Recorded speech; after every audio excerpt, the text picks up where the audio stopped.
I've seen the mistakes over and over again, so I'm here to point them out.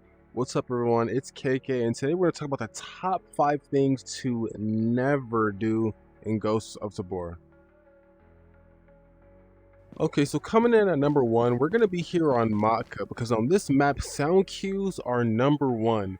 And one thing that you never want to do that I see so many players doing consistently is shooting Phoenix from a long range. Now, Matka is one of those maps where there are Phoenix everywhere, and think of Phoenix as like a beacon of audio, okay? These Phoenix are there to give players around the map audio cues and, just little bits of information of where other players are at. So if you see a Phoenix, and it's all the way down the street somewhere, like right here, you don't want to shoot them from a long range because you don't know what players are down there that are going to be able to hear the audio. You don't know if there's anyone close to you that's going to be able to hear the audio, and it's just not necessary for the risk, okay? When you see Phoenix, it's only good to engage with them if they're shooting at you, or of course if you're going for a kill on the quest. Even if you are going for that quest, just be vigilant that if you're going to take them out, make sure you do it efficiently and not to a point where they're going to be a disturbance to you and have the whole map chasing after you because they just heard 20 shots that you just let off at this Phoenix. Okay, so we're here on island. Now let's say there's a player way down at the camps down here and I just have this AK-5C, but I don't have a red dot on it, so I'm not able to really get clear shots on them and take them out efficiently.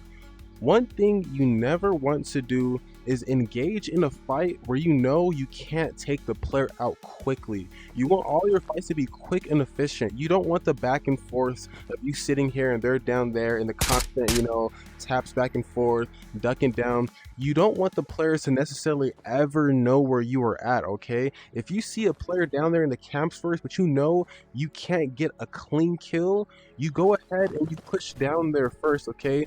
Go here, sit in the tree, wait for them to get closer to you before you start spraying. I watch a lot of gameplay of Tabor, and I see a lot of players who will sit from a long range, have a hollow scope, and try to start shooting, some very kitted players from a range, not knowing what kind of kit they may have.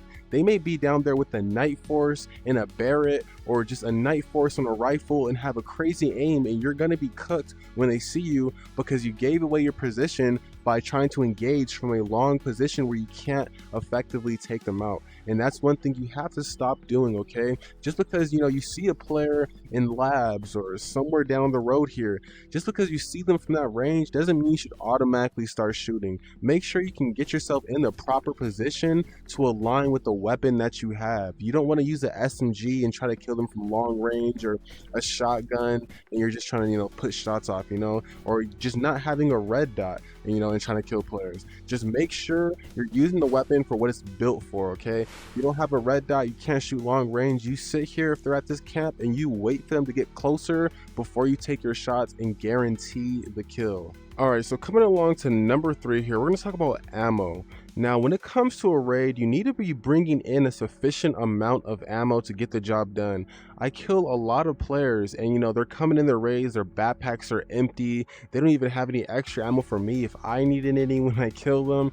And you need to have, as a rule of thumb, is to never bring any less than 150 bullets per raid, okay? With these drum mags, there's 3 drum mags, or if you want to go by a basis of boxes of ammo, that's 3 boxes of ammo, or basically 30 round mags, it's 5 30 round mags. All right, so make sure you're bringing at least 150 because you never know how many players you're going to run into when you get into these raids, okay?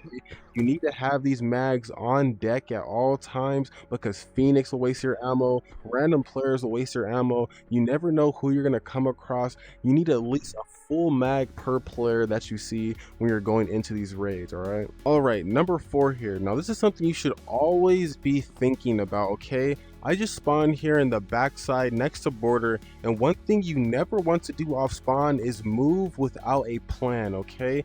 So off this spawn, I automatically know prison is right over here. This is probably where I'm gonna go. And it's not just okay, I'm gonna go to prison. It's about how are you gonna attack it. Are you gonna go on this hill? Are you gonna go inside? Are you gonna push into a tree? Know exactly how you want to move in all these positions all the time. because over time, as you do more and more of these raids, it starts to click and it becomes easier and easier. It becomes subconscious to you. Now every time you get these spawns, you're like, okay, I already know what to do, and I'm gonna have this same consistent plan. Once you build that same consistent plan or route of, okay, I'm gonna go this way, peek this, peek this, peek this, it's clear, okay, now go for GPU and orange or whatever it is. Once you get that plan down, you consistently do it, you consistently win more raids once you figure out which one actually works for you. All right, so never move without a plan, even if it's not off the beginning of spawn. Even it's okay, boom, I just cleared out prison, now what? Where am I going next? Am I gonna go to labs? Am I gonna go to the church here? I'm gonna go all the way down this road to docks. Who knows what you're gonna do? All right, just make sure you have a plan and always move with cover. All right, if you're moving to an objective area, don't blindly go over there. You move with caution, you move with precision, you go tree to tree, you check your areas, and you just have a plan. All right, never just run in the open with no idea. It's not going to be good for you, I promise. Tip number 5 here, we are here in everybody's favorite room where the purple card spawns. Now this is a tip that a lot of people already know what I'm going to say here, is never rush purple cards, never rush GPUs. Most likely the person who touches it first is going to be the first person to die with it. All right, half the purple cards that I have got, not even half, 80 to 90% of the purple cards that I've got this wipe has been from another player who has grabbed it and I caught them trying to run out of labs or radio or wherever they were. All right, I'm telling you, these loot spawns, you have to play cautiously, because you got to understand, labs is the middle of the map. On Maka Museum, that's like the main focal point of the map. It's where collector is at. Radio, everybody knows there's a GPU and purple card spawns there. Okay, these are high value areas of the map where people are always going to be watching. So if you're the first person there, you're gonna be the first person to see on the way out by all these players that are looking over the area.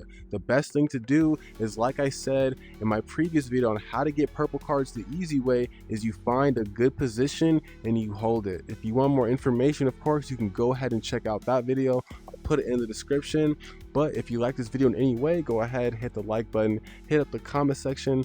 Anything you guys have, questions, concerns, let me know. Hit the subscribe button if you want to see more content. I'm uploading every single day, and I'll catch you guys later.